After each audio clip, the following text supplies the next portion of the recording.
Intelligence is often celebrated as the ultimate human asset, a golden ticket to success, social status, and an easier life.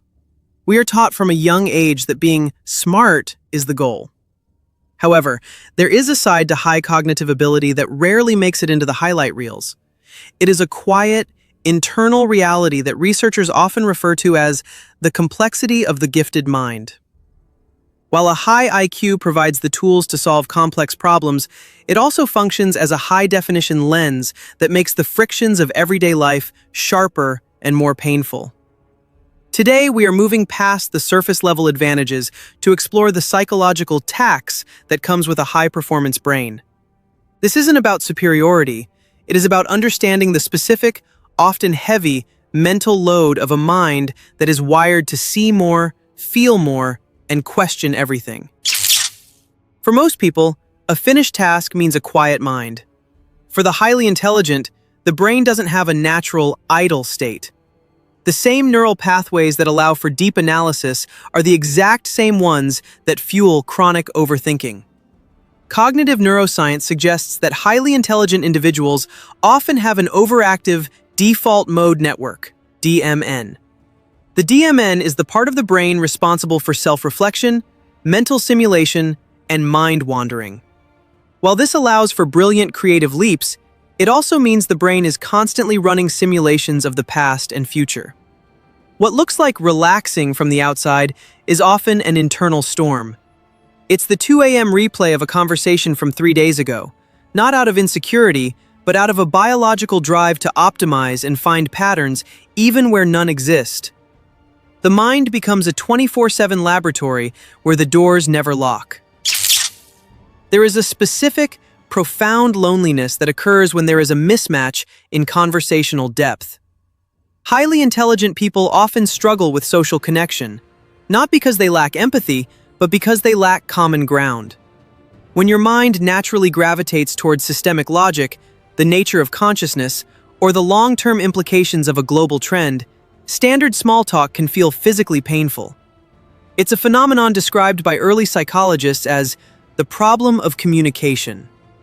To participate in everyday social circles, the intelligent individual often has to perform a downsampling of their thoughts. They must filter their observations and simplify their language just to bridge the gap. This leads to a persistent feeling of being a permanent tourist, able to speak the language and follow the customs, but never truly feeling like a native of the conversation. High intelligence usually comes with a vivid, high-fidelity, internal simulator. You can see exactly how a project, a piece of art, or a life path should look in its ideal form. However, the physical world is full of friction, limitations, and human error. When reality inevitably falls short of that mental blueprint, it leads to a state of chronic dissatisfaction. This isn't just being picky. It is the emotional gap between a perfect mental vision and a flawed execution. Psychologists call this existential perfectionism. For these individuals, good enough feels like a betrayal of their own potential. They are not competing with others. They are losing a race against the perfect version of the idea living in their head. Studies on dopamine sensitivity suggest that highly intelligent brains often require a much higher threshold of stimulation to feel engaged. This is why traditional environments, classrooms, rigid corporate structures, or repetitive routines can feel like a psychological cage. It isn't laziness or a lack of discipline, it is neurological hunger. When an intelligent brain is denied a complex problem to chew on, it begins to turn inward, often manifesting as anxiety or deep restlessness. They aren't just bored, they are understimulated at a biological level. For a high-performance engine, idling for too long causes the system to overheat. You would assume that being smart makes decision-making easier. In reality, intelligence often multiplies the variables. A highly intelligent person can see 5 steps ahead in 10 different directions simultaneously. While a standard thinker might see a simple choice A or choice B, the intelligent mind sees a branching tree of consequences, risks, and secondary effects. This leads to analysis paralysis. The more clearly you can think through a problem, the more failure points your brain generates. The weight of seeing all the ways a decision could go wrong makes the simple act of choosing a path feel like a monumental risk. The greatest strength of the intelligent mind is the ability to spot patterns, but you can't turn it off.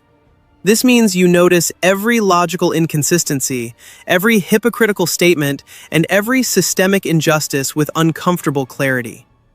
Where others might shrug off a lie or ignore a broken social system, the intelligent mind struggles to unsee the glitch in the matrix.